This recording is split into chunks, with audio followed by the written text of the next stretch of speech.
My name is Karen. I'm a 25-year-old employee. My grandfather, who raised me, passed away 6 months ago. Today is the day when the lawyer will open my grandfather's will. That's why I was visiting my grandfather's house with my sister Susan, who is 4 years older and is my only family. Our parents passed away in an accident 20 years ago, and since then, we were raised by our grandparents. Since my grandmother passed away from an illness a few years ago, my grandfather's spirits have been declining year by year, and he became frequently ill. Out of concern, I lived in an apartment near my grandfather's house and often went back to check on him. "You're a grown woman. It's unbecoming to keep coming back home," my grandfather would say, but he would always laugh cheerfully nonetheless. Then one day, as I went to visit like I usually did, I found my grandfather lying in pain at the entrance. In a panic, I called the ambulance. But my grandfather passed away just like that. "Hey, what are you daydreaming for? At least prepare some tea."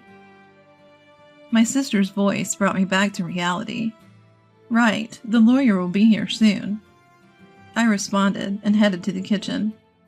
Taking a quick glance, I saw my sister lazily stretching out her legs on the mat and yawning. I could still smell my sister's strong perfume, even in the kitchen a bit away, and I made a face. "She's same as always," I murmured under my breath, placing the kettle on the stove. My sister has always been the type to only care about herself. Once she hit her teens, she started dyeing her hair as if it were natural. She hung out with the so-called delinquents and was always out and about. Demanding money without working part-time was a given. Even when she caused trouble and our grandparents had to apologize on her behalf, she was unperturbed. I, being the quiet one, often had to deal with the fallout. She doesn't seem to have changed much, even after becoming an adult. She doesn't have a stable job and seems to just be drifting around while working part-time. I knew she had been asking our grandfather for money whenever I wasn't around. It was easy to imagine that she would have found this all too troublesome if it weren't for the inheritance. "Ah, you must be the lawyer. Thanks for coming today." I heard my sister's high-pitched, formal voice indicating that the lawyer had arrived. I hurriedly placed tea leaves into the teapot and headed towards the entrance. "Thank you for coming today." I had met the lawyer at the funeral. His eyes were as kind as my grandfather's. A lawyer's badge shone brightly on his chest. After offering incense in front of my grandfather's portrait, he took a sip of the tea I served, and then took out my grandfather's will. It was entrusted to him by my grandfather while he was still alive. The content was as follows. My elder sister Susan was to inherit $20 million in cash. And I, the younger daughter, was to inherit this house and the land it sits on. Upon hearing this, my sister burst out laughing. $20 million in cash for the elder daughter? And only an old house for the younger one? How hilarious! It's just right for someone as plain as you. It's not just the house. There's also the land, I retorted, to which my sister laughed snidely. The value of this land in such a godforsaken place is hardly surprising. I would have preferred cash. I guess Grandpa must have had a soft spot for me after all. I can't deny that I am a bit shocked. I suppose my grandfather wanted me to protect his beloved house and land where he spent his life with my grandmother. "Huh, a house and land. That's pretty awesome, isn't it?" Brian, my boyfriend, exclaimed in surprise after hearing my story. I shook my head, implying it's not as great as it sounds. Not really. My sister inherited $20 million in cash. That's more impressive. I felt a sense of emptiness saying it out loud. Even though I was being modest, verbalizing it felt like an acknowledgement. Wow, beautiful. And have money now? She's the Moores. The better victory. I shot Brian a side glance for his insensitive comment. Realizing his gaffe, he joked. Your comfort means more to me than money, Karen. Brian has been my boyfriend since I started working. We met at a social event, and being of the same age, we clicked well. I've introduced him to my grandfather and my sister. While he hasn't proposed yet, I have been considering marriage. Today was our first date in a while, and I ended up telling Brian about my inheritance. I suppose it was because I thought he would become my husband someday. I had no idea I would come to regret this. A few days later, I was visiting the family home I had inherited from my grandfather. I had intended to clean and sort out my grandfather's belongings. The property was large, but the house was modest. I figured I could manage it on my own. I looked around the house and pondered. It's close to my workplace. Maybe I should move here. Living here leisurely with a cat doesn't sound too bad. There would be no rent to pay, and while there might be maintenance costs for deterioration, I have been working hard and saving, so it shouldn't be a problem. Maybe someday with Brian. Feeling embarrassed at the thought, I shook my head vigorously. I rolled up my sleeves to begin cleaning. Just then, I received a call. My sister's name appeared on my smartphone screen. Sis, what's up? Hey, Karen! Having fun all by yourself in that old house? My sister seemed to be drunk. She always had a unique way of extending her words, but today it was particularly bad. Sis, you're drinking, aren't you? It's still afternoon.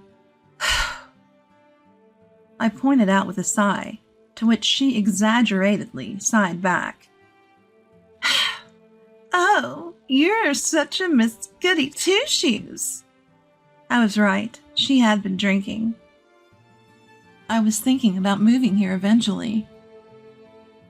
I answered my sister's question, hoping to end the conversation quickly.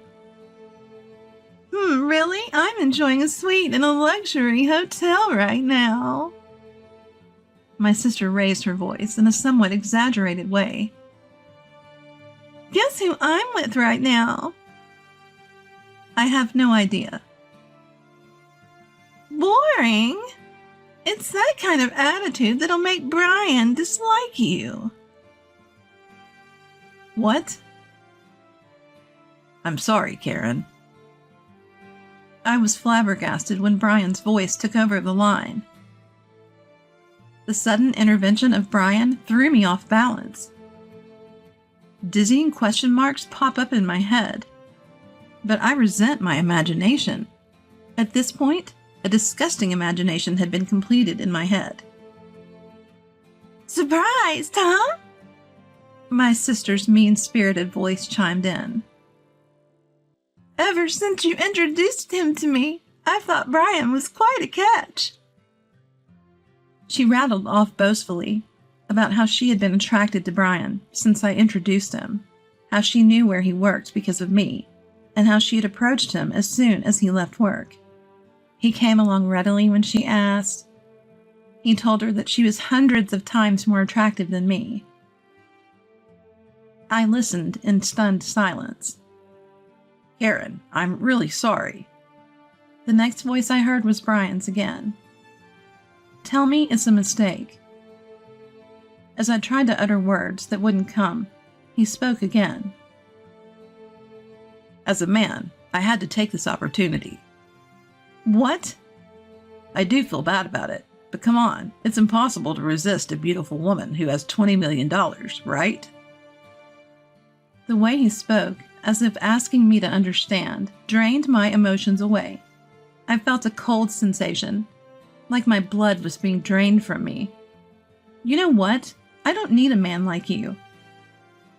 At my words, I could hear my sister laughing uproariously in the background. The voice on the phone changed back to my sister. Well, that's how it is, and from now on, let's not consider ourselves sisters, okay? I wouldn't want you turning to me just because you're broke. With those words, she ended the call. Overwhelmed by emotions that had lagged behind, all I could do was cry out. 5 years have passed since then. I had a cat in my lap, dozing off in front of my laptop. The cat was also purring contentedly in sleep. Today is my day off, but there is still a bit of work left from what I have brought home. Oh no, this won't get the work done. I felt guilty, but I had to move the cat off my lap. Just as I reached out, my phone started to ring. An unfamiliar number was displayed on my smartphone. Thinking it could be work-related, I answered the call without any suspicion. Hello? Karen, long time no see. I instantly knew who it was and froze. The distinctive way of speaking was unmistakably my sister's. It's you, Karen, isn't it? I can tell just from your initial hello. After all, I'm your big sister. 5 years had passed, which should make Susan 34. A smirk formed at the corner of my mouth at her unchanging way of talking. You're just the same. By the way, I came home and there's a hotel standing. Did you sell the house? That's none of your business. Oh, come on. It's quite a grand hotel, huh? You must have made a good chunk of change, huh? Getting fed up, I was about to end the call when she started to chatter about her current situation. According to Susan, she had blown through the inheritance in about 2 years. Now, she even had a considerable amount of debt. Even Brian, who she's still hanging around, seemed to be drowning in debt. I was speechless. Honestly, I couldn't care less. So, lend me some money. Against Susan's yelling, I answered calmly. I've always wondered why Grandpa distributed his estate that way, but on the day you took Brian from me and cut ties, I understood. I started talking slowly. 5 years ago, when Brian broke up with me, I was crushed. After crying my heart out, I sat dazed in my room, staring into space. I'm such a fool. As I murmured this, large tears began to spill again. My gaze fell on a painting I had made as a child and had gifted to my grandfather. He had framed it and kept it hanging lovingly. Rising unsteadily, I picked up the painting. Grandpa. When the feelings of nostalgia and loneliness welled up and tears started to come, I felt something drop from the back of the frame. Picking it up, I saw it was a fresh sheet of notepaper addressed to me. I remembered how when I was little, I used to stick notes on the back of this frame and exchange secret messages with my grandfather. It was like a family journal, really. Knowing that I was to inherit the house, he probably figured I'd find this note. I'm glad I noticed. I shuddered at the thought that I might have left it unnoticed. To Karen. The date on the letter was just before my grandfather passed. I knew you'd definitely notice this letter. Right now, you're probably wondering why I distributed my estate in such a manner. Cash to your sister, and an old house and land for you. It may seem like I favored Susan, but that's not the case. Despite any claims of favoritism, I wanted to leave most of my estate to you, who cared for me till the end. I finally understood what had been bothering me. No matter what, Grandpa thought more of me, huh? I'm sure I was deeply hurt by Susan's words at that time. Despite having loved my grandfather more, a kind of jealousy, I continued to read the letter. But Susan would not be satisfied with a regular division. This child, even as her grandfather, I must admit, she's terribly greedy. Exactly, Grandpa. She even took my boyfriend from me, That's what I want to tell him in my heart. That's why I arranged it this way. If at first glance Susan appears to have received the better deal, she won't pay attention to your share. According to Grandfather's letter, the value of this land in our area is continuously increasing due to ongoing urban development. As of the time I'm writing this, it's not worth Susan's $20 million yet, but the value of this land will surely increase in the future. When I read this far, my eyes widened in surprise. You can live here if you're attached to it, or you can sell it when its value rises enough to make a good profit. All I want is for you to be happy. When I finished conveying the content of the letter, Susan clicked her tongue and said, "That old hag!" I lived in that house for a while, but when my marriage was settled, I decided to sell the house just like Grandfather's letter said. The land value had risen enough. Anyway, I'm never lending you money. Susan seemed frustrated, but as if she had a good idea, she said this. "Right, if you want, I can give Brian back to you. So help your sister. It's a good deal, right?" At this moment, I heard something snap inside of me. Enough is enough.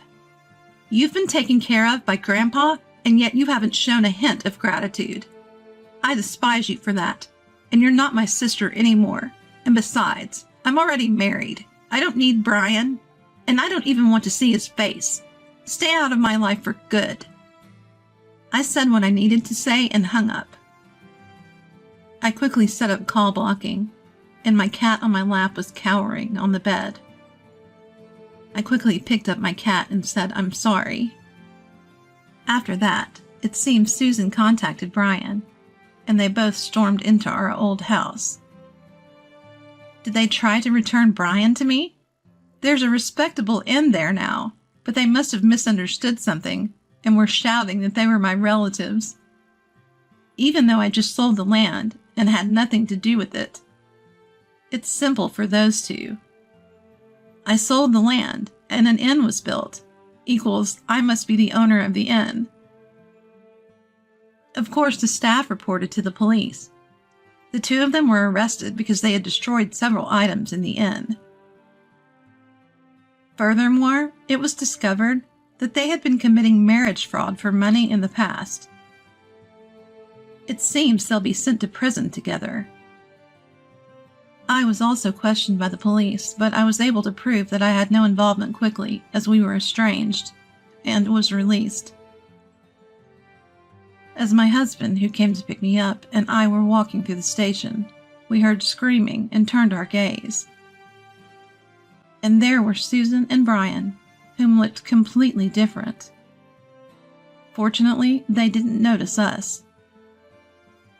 Both of them had messy hair, worn-out clothes, and looked nothing like the two people I remember. Especially Susan, who never skipped her makeup and fashion, looked even more different. They were probably being moved into a different location. As I watched the two of them, filled with a sense of melancholy, my husband and I locked eyes. I grabbed the hand he extended, and we left the police station. "Are you okay?" My husband, always concerned, looked at me with gentle eyes. "I'm okay. I have you, and this little one." I touched my barely noticeable belly and smiled back. In my belly, a new member of our family is growing. Money is important, but there's something even more valuable. That's what I want to teach our child, with my husband by my side.